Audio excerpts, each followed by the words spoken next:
Foxe's Book of Martyrs.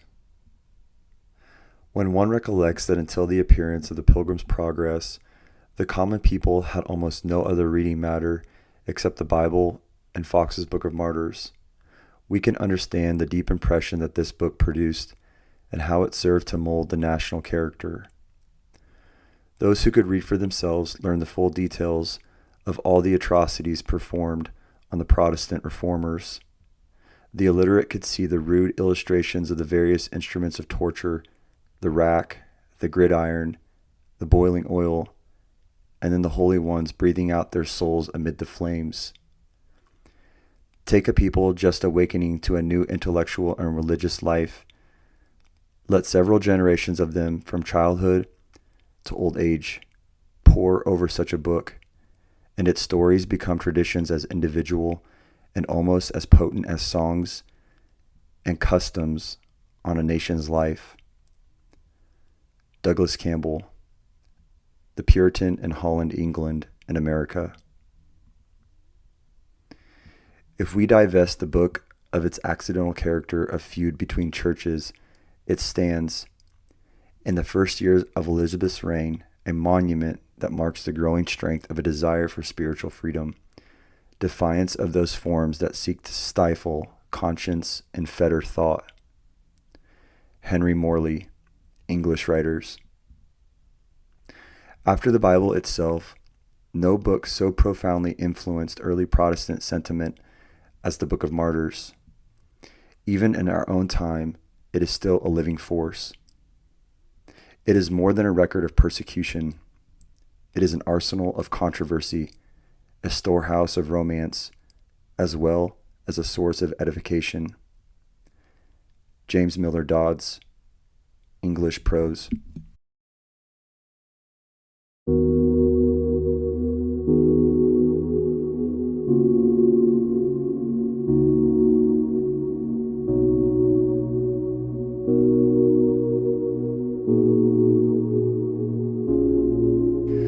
John Foxe was born at Boston in Lincolnshire in 1517, where his parents are stated to have lived in respectable circumstances. He was deprived of his father at an early age, and notwithstanding, his mother soon married again. He still remained under the parental roof. From an early display of talents and inclination to learning, his friends were induced to send him to Oxford in order to cultivate and bring them to maturity. During his residence at this place, he was distinguished for the excellence and acuteness of his intellect, which was improved by the emulation of his fellow collegians, united to an indefatigable zeal and industry on his part.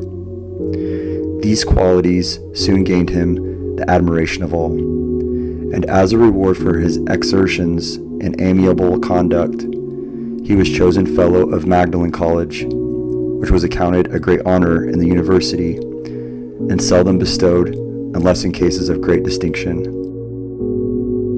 It appears that the first display of his genius was in poetry, and that he composed some Latin comedies which are still extant. But he soon directed his thoughts to a more serious subject, the study of the sacred scriptures, to divinity. Indeed, he applied himself with more fervency than circumspection, and discovered his partiality to the Reformation, which had then commenced, before he was known to its supporters or to those who protected them, a circumstance which proved to him the source of his first troubles. He is said to have often affirmed that the first matter which occasioned his search into the popish doctrine was that he saw diverse things, most repugnant in their nature to one another, forced upon men at the same time. Upon this foundation, his resolution and intended obedience to that church were somewhat shaken, and by degrees a dislike to the rest took place. His first care was to look into both the ancient and modern history of the church, to ascertain its beginning and progress, to consider the causes of all those controversies which in the meantime had sprung up, and diligently to weigh their effects, solidity, infirmities, etc. Before he had attained his 13th year, he had studied the Greek and Latin fathers, and other learned authors, the transactions of the councils, and the decrees of the consistories, and had acquired a very competent skill in the Hebrew language. In these occupations, he frequently spent a considerable part, or even the whole of the night, and in order to unbend his mind after such incessant study, he would resort to a grove near the college, a place much frequented by the students in the evening on account of its sequestered gloominess. In these solitary walks, he was often heard heavy sobs and sighs, and with tears to pour forth his prayers to God. These nightly retirements in the sequel gave rise to the first suspicion of his alienation from the Church of Rome. Being pressed for an explanation of this alteration in his conduct, he scorned to call in fiction. To his excuse, he stated his opinions, and was by the sentence of the college convicted, condemned as a heretic, and expelled. His friends, upon the report of this circumstance, were highly offended. When he was thus forsaken by his own friends, a refuge offered itself in the house of Sir Thomas Lucy of Warwickshire, by whom he was sent for to instruct his children. The house is within easy walk of Stratford on Avon, and it was this estate which, a few years later, was the scene of Shakespeare's traditional boyish poaching expedition. Foxe died when Shakespeare was 3 years old. In the Lucy house, Foxe afterward married, but the fear of the popish inquisitors hastened his departure thence, as they were not contented to pursue public offenses, but began also to dive into the secrets of private families. He now began to consider what was best to be done to free himself from further inconvenience, and resolved either to go to his wife's father or to his father-in-law. His wife's father was a citizen of Coventry, whose heart was not alienated from him, and he was more likely to be well entreated for his daughter's sake. He resolved first to go to him, and in the meanwhile by letters to try whether his father-in-law would receive him or not. This he accordingly did, and he received for answer that it seemed to him a hard condition to take onto into his house whom he knew to be guilty and condemned for a capital offense. Neither was he ignorant what hazard he should undergo in so doing. He would, however, show himself a kinsman and neglect his own danger. He would alter his mind, he might come on condition to stay as long as he himself desired. But if he could not be persuaded to that, he must content himself with a shorter stay, and not bring him and his mother into danger. No condition was to be refused. Besides, he was secretly advised by his mother to come, and not to fear his father-in-law's severity, for that perchance it was needful to write as he did, but when occasion should be offered, he would make recompense for his words with his actions. In fact, he was better received by both of them than he had hoped for. By these means he kept himself concealed for some time, and afterwards made a journey to London, in the latter part of the reign of Henry VIII. Here, being unknown, he was in much distress, and was even reduced to danger of being starved to death, had not Providence interfered in his favor in the following manner.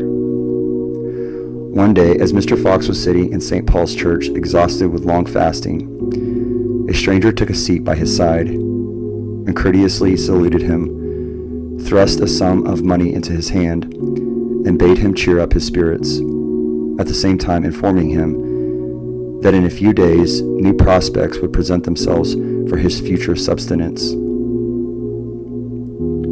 Who this stranger was, he could never learn, but at the end of 3 days he received an invitation from the Duchess of Richmond to undertake the tuition of the children of the Earl of Surrey, who together with his father, the Duke of Norfolk, was imprisoned in the Tower by the jealousy and ingratitude of the king. The children thus confided to his care were Thomas, who succeeded to the dukedom, Henry, afterwards Earl of Northampton, and Jane, who became Countess of Westmoreland. In the performance of his duties, he fully satisfied the expectations of the Duchess, their aunt. These halcyon days continued during the latter part of the reign of Henry VIII and the 5 years of the reign of Edward VI until Mary came to the crown, who soon after her ascension gave all power into the hands of the Papists. At this time, Mr. Foxe, who was still under the protection of his noble pupil, the Duke, began to excite the envy and hatred of many, particularly Dr. Gardiner, then Bishop of Winchester, who in the sequel became his most violent enemy. Mr. Foxe, aware of this, and seeing the dreadful persecutions then commencing, began to think of quitting the kingdom. As soon as the Duke knew his intention, he endeavored to persuade him to remain, and his arguments were so powerful and given with so much sincerity that he gave up the thought of abandoning his asylum for the present. At that time, the Bishop of Winchester was very intimate with the Duke, by the patronage of whose family he had risen to the dignity he then enjoyed, and frequently waited on him to present his service when he several times requested that he might see his old tutor. At first the Duke denied his request, at one time alleging his absence, at another indisposition.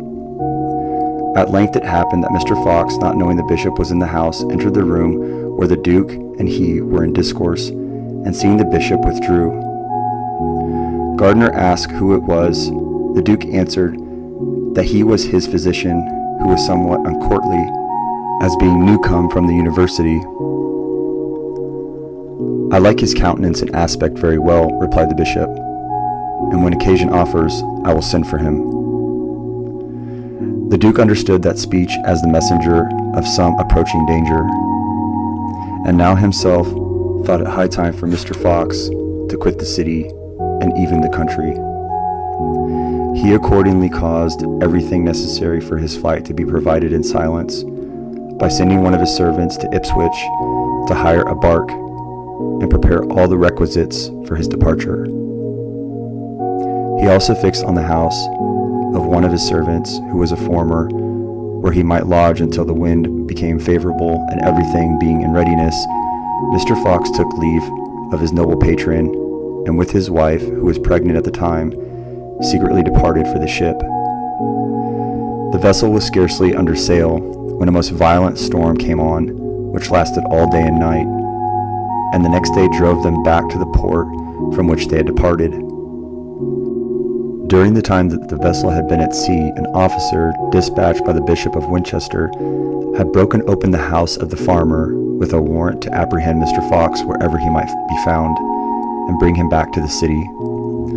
On hearing this news, he hired a horse under the pretense of leaving the town immediately, but secretly returned the same night and agreed with the captain of the vessel to sail for any place as soon as the wind should shift, only desiring him to proceed and not to doubt that God would prosper his undertaking.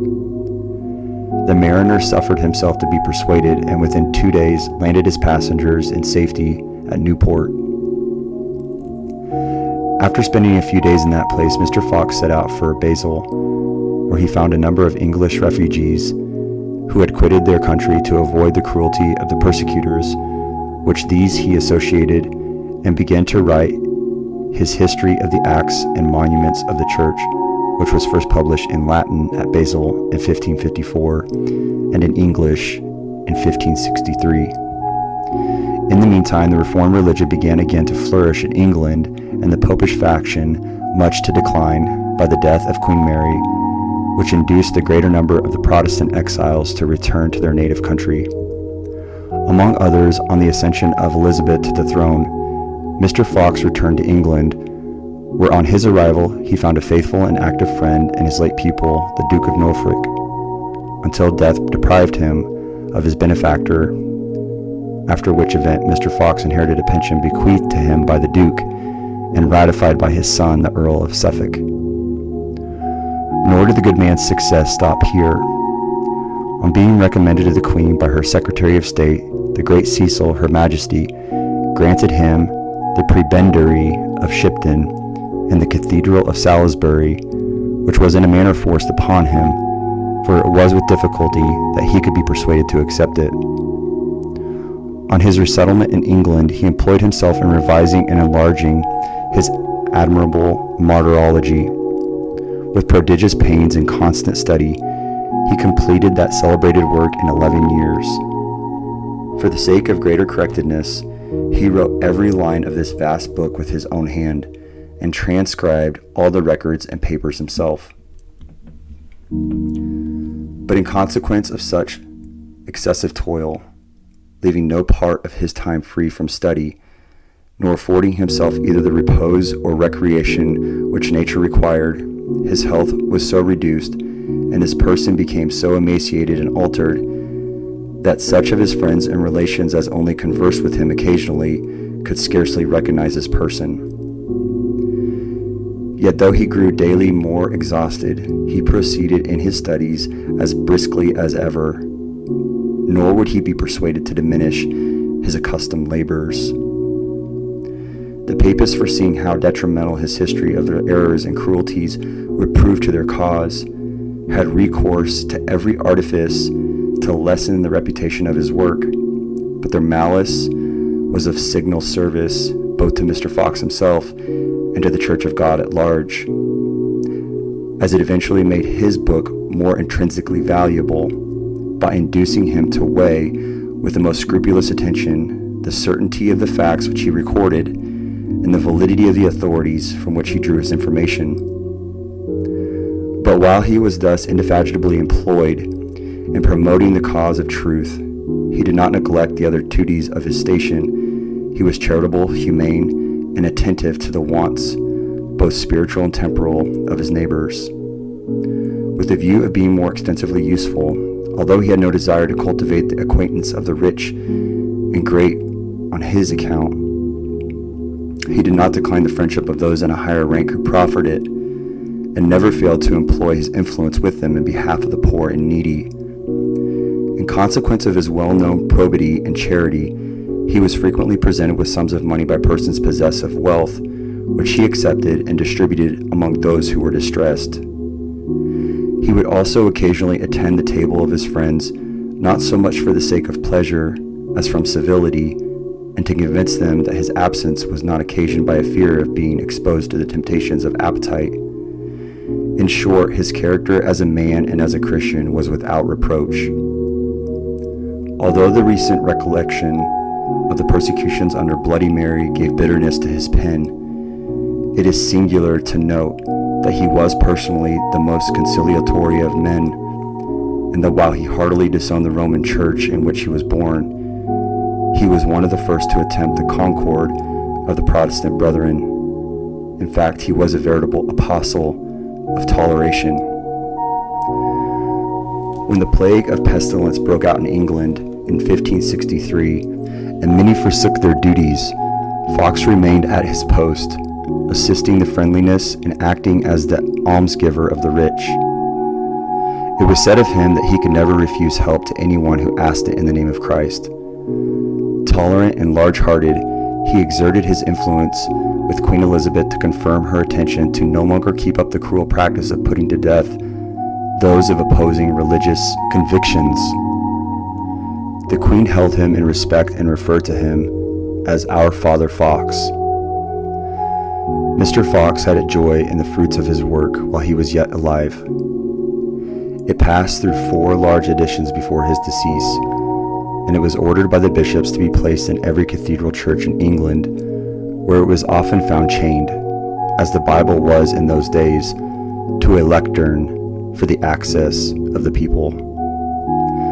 At length, having long served both the church and the world by his ministries, his pen, and by the unsullied luster of a benevolent, useful, and holy life, he meekly resigned his soul to Christ on the 18th of April, 1587, being then in the 70th year of his age. He was interred in the chapel of St. Giles, Cripplegate, in which parish he had been, in the beginning of Elizabeth's reign, for some time vicar.